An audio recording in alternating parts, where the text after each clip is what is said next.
Hey, if you play clarinet 2 or 3 for Into the Woods, then hopefully this video will help you break down and practice and clean and woodshed the section in measure 122 to 130 of this piece. And you see it here. I have it plugged into my notation software. This is probably, from a technical standpoint, the roughest spot in the song for you guys. There's a lot of accidentals. There's definitely some fingering things to think about. So let's dive in.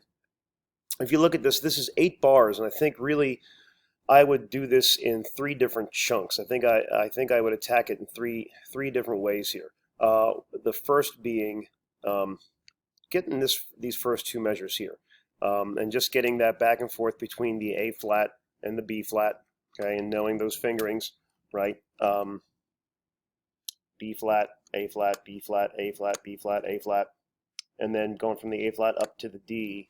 And then working the D and B flat pattern, and then putting it together, going B flat to A flat and D to B flat and B flat to A flat and D to B flat. Right?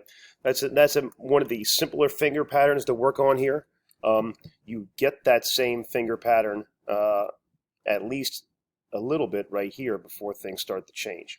The next chunk I would work on would be that measure, the following measure, down to here. So kind of going the way the slurs go here. And so again, you start off with that same pattern from the first 2 measures, and then here where we do get a little bit funkier here. We got to be careful with our accidentals and know our key signature. But now we've got D, C, E, D, F, E, A flat, F natural. So be careful there. With those accidentals, remembering that this F is still going to be F natural because of the one that came before it. So that finger pattern is actually pretty straightforward. You know, these are notes that you learned way back in the very beginning, and hopefully that's not too bad for you. Measure the 5th measure here, the 2/4 bar, gets a little bit tricky, and the challenge with that is going A flat to G flat to F. And again, remember, you've got a G flat right here as well, because of the G flat earlier that carries through. Now there's a couple ways you can do this. Obviously you're going to start on A flat and then go to G flat. Now F is underneath, right, with just your thumb. Then you'd have to go back to your G flat and back to F. A different way to do this would be to use your alternate G flat or F sharp. Normal fingering for your G flat or F sharp is just first finger on top, right? Your alternate fingering is F plus these 2 side keys here.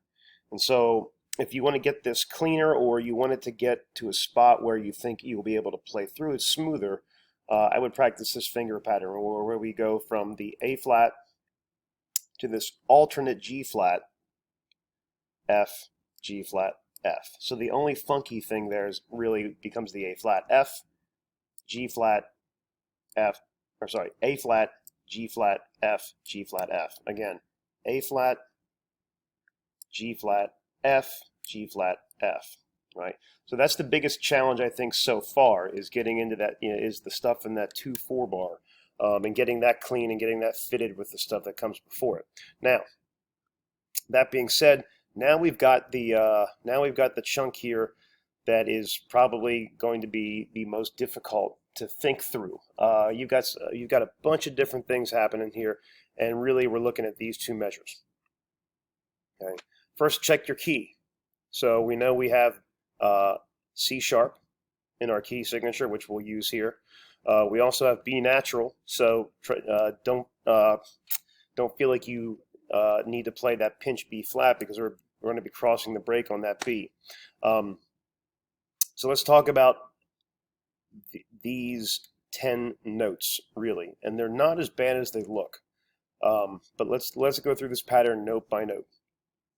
So your B natural, right, looks like this. And we go to A. And I'd keep your right hand down, because you can do that when you're playing a note that's like a G or an A or an F sharp. Okay, so B, A. Now you're going to need to do C sharp with your right pinky, which is right here. So you're going to go C sharp, then back to B.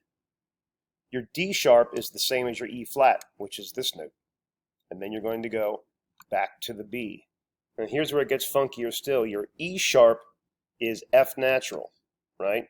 And then back to B. And then back to your D sharp. And now your F natural is marked as an F natural, okay? So again, if I'm looking at those 10 notes, this is the way I'm going to play them. B, A, C sharp, B. Oh, let me do that again. B, A, C sharp, B, D sharp, B, E sharp, B, D sharp, F natural. I'll do that one more time. Okay? B, A, C sharp, B, D sharp, B, E sharp, B, D sharp, F natural. Now, if you get through that, your last couple notes are fairly straightforward, and I know third clarinets, your note there, or your notes there are slightly different. But I would break it down into those 3 chunks, right? Chunk 1 is here. Chunk 2 is here and here, knowing that we really want to focus on that 2/4 bar, and then finally that third chunk being right here, right? Those last 3 bars. So 2 measures, 3 measures, 3 measures. If you break it down and practice it like that and go through the fingerings slowly the way that I gave them to you, over time, the more you practice that, the more frequently you look at it, the easier it'll get. And you'll find that it'll go smoother for you as well as faster, and you'll get it to the performance tempo that you need. If you have any questions, don't hesitate to contact me. If you want to see the fingerings again, I'll be happy to put out a video just with separate fingerings for that last kind of tricky section. I'll also put out a play-along track that'll click in and give you a click track at a bunch of different tempos to help you out. All right? Okay, take care. Happy practicing.